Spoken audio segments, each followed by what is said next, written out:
Hi friends, fifth standard का ये जो तीसरा घटक है धायमा पन्ना। देखिए, इस घटक को हम एक मौखिक रूप में समझेंगे और यहाँ पर एक छोटा सा एक चार्ट है और उस चार्ट के माध्यम से, इस टेबल के माध्यम से समझेंगे। पहले देखिएगा, यहाँ पर उस मेवाड़ में जो भी राजे उस समय थे उन राजाओं के कुछ नाम है और उसके बाद में जो राजा आता है जिस राजा के पुत्र का या उसके जीवन के ऊपर ये छोटी सी जो कहानी लिखी हुई है उस कहानी का वर्णन यहाँ पर आज हम करेंगे। देखिएगा, ऐसे है कि शुरुआत है ऐसे कि जो महाराणा सांगा के बाद में आते हैं महाराणा प्रताप, जिन्हें हम महाराणा प्रताप सिंह कहते हैं। तो महाराणा सांगा सिंह, महाराणा प्रताप सिंह, संग्राम सिंह और उसके बाद में आते हैं राजा उदय सिंह। अब उदय सिंह जो है यह संग्राम सिंह के बेटे हैं और यहाँ पर एक छोटा सी तालिका है, तो इस तालिका को देख लीजिए। इस तालिका में आप समझ जाएंगे कि किस प्रकार उनका जीवन है और इस तालिका के माध्यम से इस घटक को हम समझेंगे। देखिएगा, ऐसा है कि महाराणा संग्राम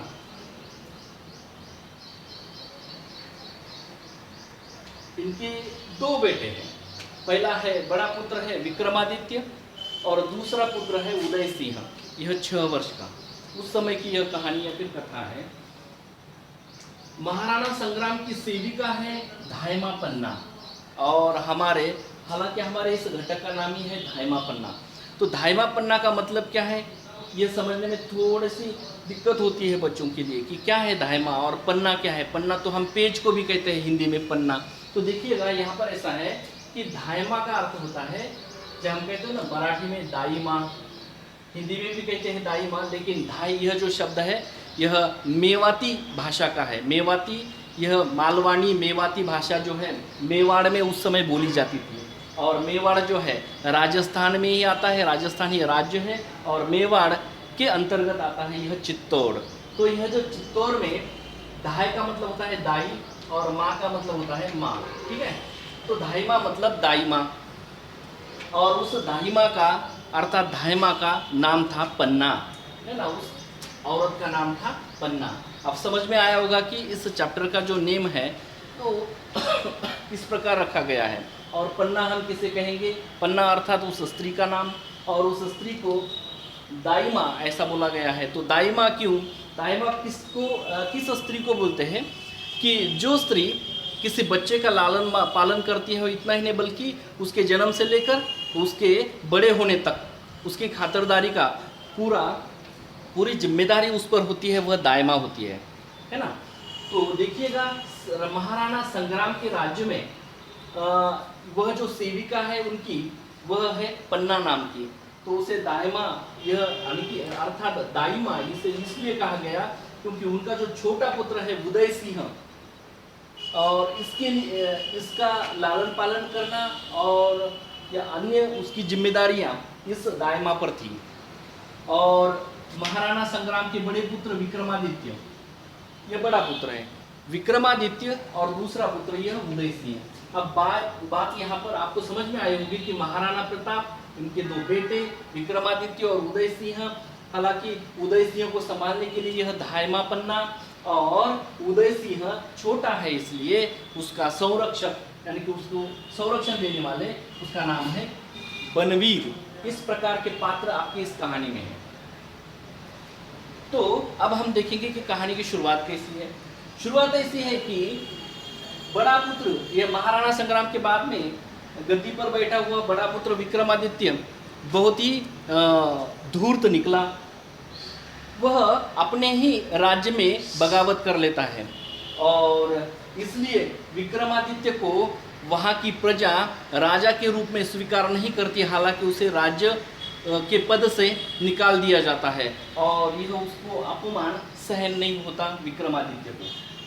दूसरे हैं छोटे पुत्र उदय सिंह, उसे उस गद्दी पर बिठाया जाता है, जबकि उदय सिंह यह छोटे हैं, 6 वर्ष के हैं, इसलिए उनके संरक्षण के लिए बनवीर नाम का एक सरदार, उसकी नियुक्ति उसके संरक्षण के लिए की गई है और फिर उनके लालन पालन का कार्य करती है धायमा पन्ना।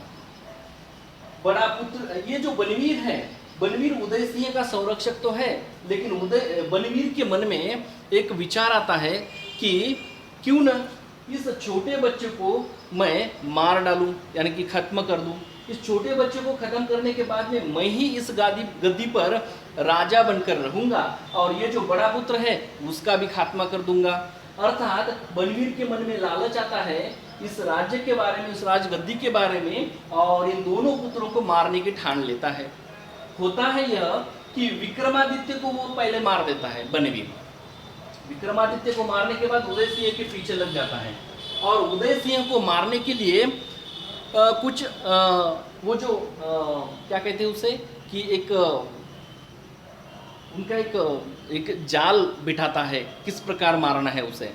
और ये जो जाल बिठाने का जो तरीका है वह कोई गुप्तचर इस धायमा पन्ना को बता देता है कि अब उदय सिंह की जान जो है खतरे में है बनवीर से।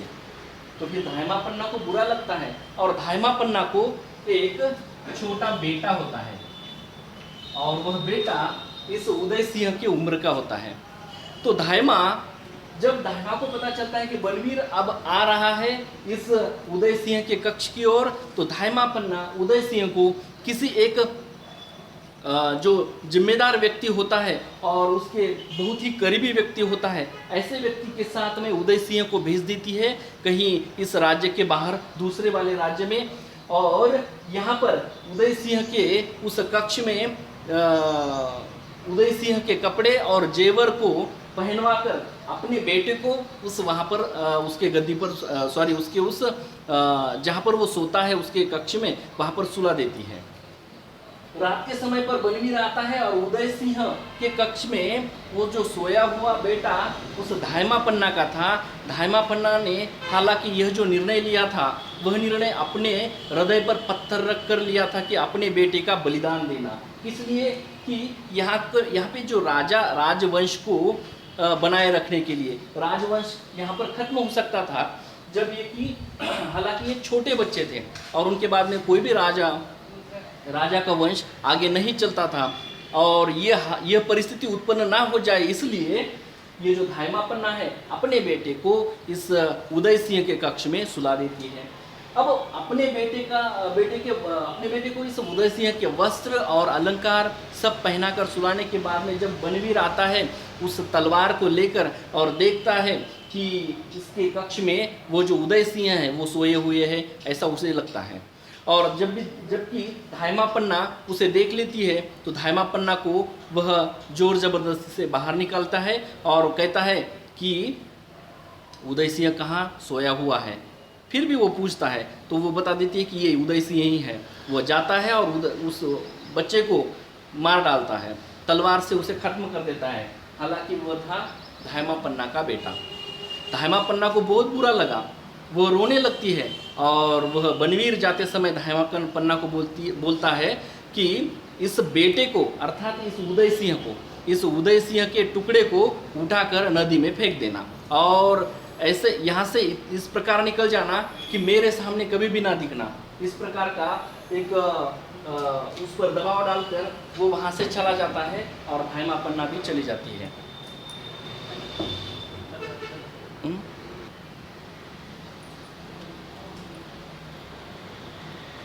अब धायमा ने हालांकि छोटे पुत्र उदय सिंह को उस राज्य के बाहर छोड़ दिया था और किस लिए, कि सुरक्षा के लिए और इस बनवीर से बचाने के लिए। और जब भी वह फिर वहाँ पर जाती है अपने बेटे के लाश को नदी में बहाकर फिर वो चली जाती है जहाँ पर उदय सिंह को बिठाया था उसने उस राज्य के बाहर, और वहाँ पर जाती है जबकि वहाँ पर एक बहुत सारे सरदारों से वह मिलती है और जो भी सरदार इस महाराणा संग्राम के उस समय के दोस्त थे ऐसे सरदारों से मिलती है और उनसे सुरक्षा लेने की कोशिश करती है, लेकिन वो सरदार उन्हें ठुकरा देते हैं।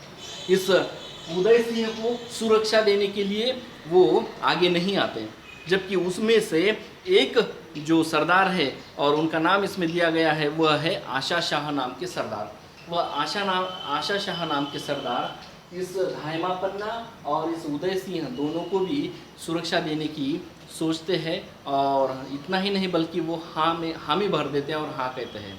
अपने राज्य में उन्हें पनाह देते हैं।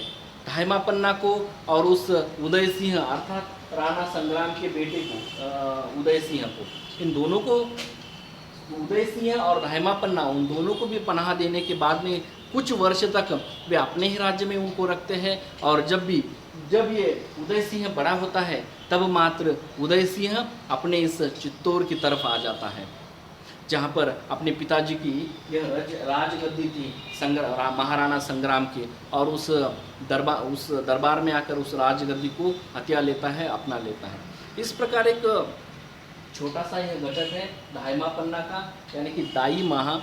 और दाई माँ राजा की वंश को आगे चलाए रखने के लिए अपने बेटे का किस प्रकार बलिदान देती है, और इतना ही नहीं बल्कि शत्रुओं से अपने राज्य की रक्षा करने के लिए वह अपने बेटे का बलिदान देती है। इस प्रकार एक चित्तौड़ का अर्थात इस मेवाड़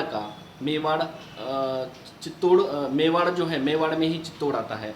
तो ये जो मेवाड़ का इतिहास है अर्थात चित्तौड़ का जो इतिहास है वो बहुत पुराना है, और वो इतना प्रसिद्ध है कि यहाँ पर केवल वीरों ने ही नहीं, वीरांगनाओं ने भी अपने आप का बलिदान देकर इस राज्य को स्वतंत्र बनाए रखा, और यह उसका इतिहास है। और इस इतिहास के पन्ने का एक छोटा सा पन्ना कहानी के रूप में धायमा पन्ना, यह हमें पाठ्य घटक में पढ़ने के लिए। तो ठीक है, अब हम किताब में जो यह पाठ्य घटक दिया है उसके एक एक पंक्ति को लेकर हम इस कहानी को पढ़ेंगे और सुनेंगे।